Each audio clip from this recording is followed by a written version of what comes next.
The University of Wyoming research projects have a lot of interesting programs going on at all the times.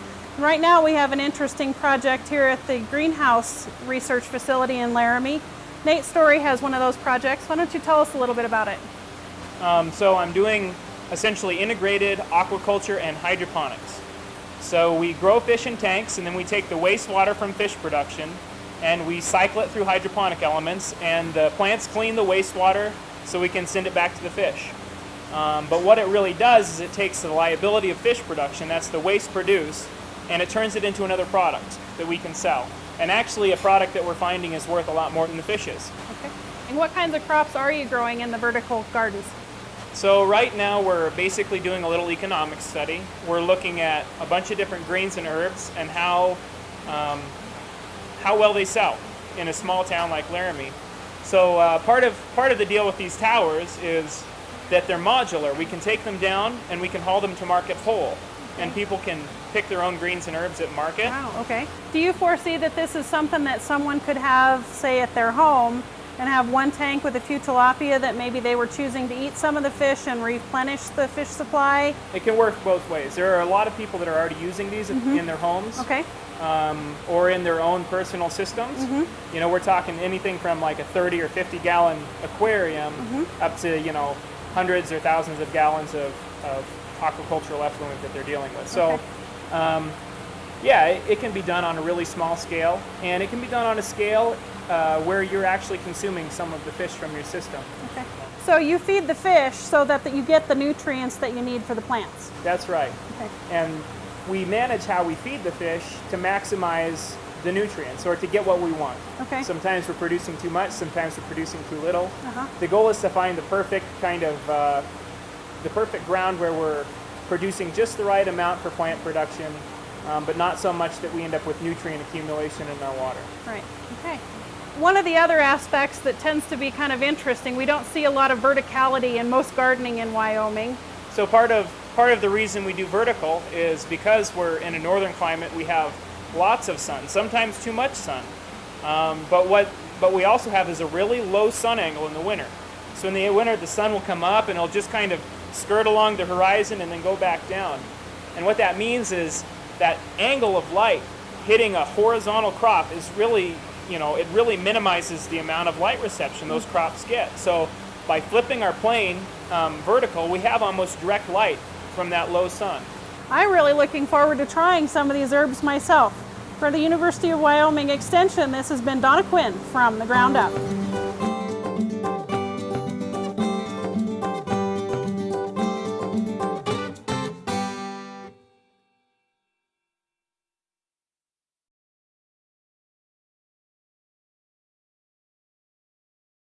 I think the pallet garden represents a really good example of what I'm going to call vertical thinking. So thinking outside the square, and basically instead of growing along the ground, if in some places we have limited space, so it's much better to go vertical. So and I think in this site is very flat, and this actually will stand out a lot, this garden, and people will notice it from far away.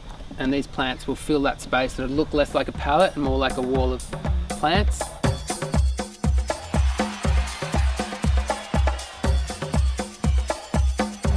Okay, so what you'll see here is Jordan's actually sliding cardboard through on the facing side of the pallet, and this is to secure the soil in so that the soil stays tight and compacted and protects the plants as much as possible when the plants are in. He's now going to just grab his staple gun and staple it into place, which also helps to assist the soil remaining compact. Putting weed matting down on the back of the pallet now, cutting it to size and stapling it on to hold the soil in. Hopefully it will be strong enough.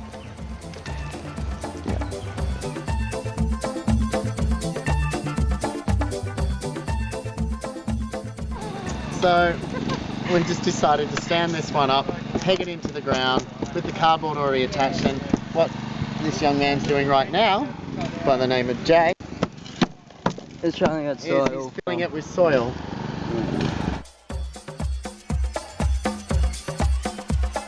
So we've got the compost here that was created out of the hot compost that we did a couple of months ago. And so we sifted it on the bed, and so this will provide our soil mix with phosphorus and nitrogen, which will help the plants. So the compost is alive. It's a living organism, and you'll see if you look closely there's critters through there. So it should be alive with bugs. Cocoa peat here, which is for retention, so it'll retain the water within the soil mix. And we've got the sand here, so the sand will do the same. It more helps with drainage. The sand mix, and then the soil mix here is good old dirt, which provides the minerals for the things that we need. So this is our mix of soil that we used. Can you remember what it was, Jay? 5 compost, 4 sand, 1 soil, and 1 cocoa peat. Yeah. So this is our mix. It's going to go in there and nourish our plants to grow. At the same time, we hope not to lose any of the soil. The best way to do it, what we realised through doing this one first laying down, was that in standing it up vertically and filling it with soil first, the soil mix from the bottom to the top, that was going to be the best practice of planting it. And the reason why is that it wasn't going to disturb the soil. It was going to allow the soil to just sink and stabilise in there, and then with the cardboard backed up against the front of the pallet, we could then just cut a hole with the blade through the cardboard and go straight in and plant straight into the soil via that way. And yeah, that wasn't going to disturb the soil as much as it did with this one when we planted it laying down and then had to pick it up and shake it about a bit. So I can just show you a planting method with the vertical stand-up pallet garden. So we've got lemon balm and strawberries in here already, and I'm just going to put another strawberry in.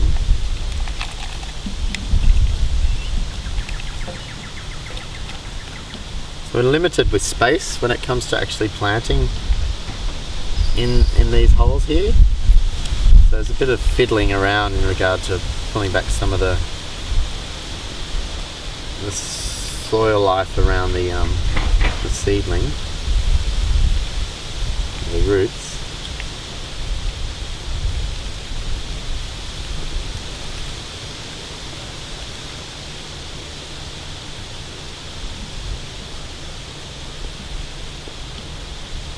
And then Bob's your Auntie Strawberry, look at that!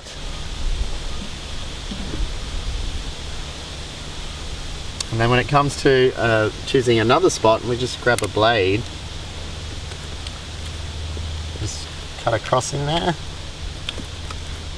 let's dig a bit of a hole.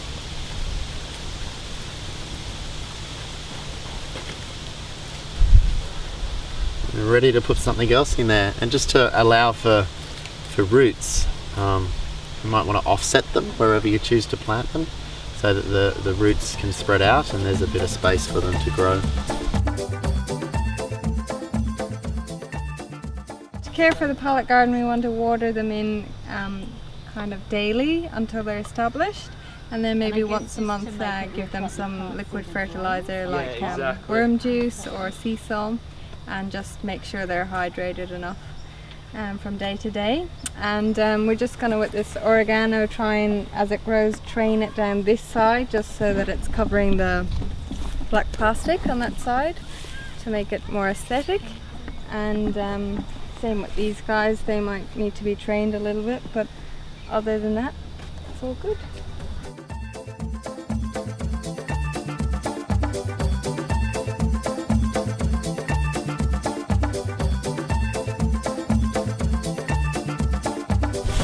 They're loving us right now.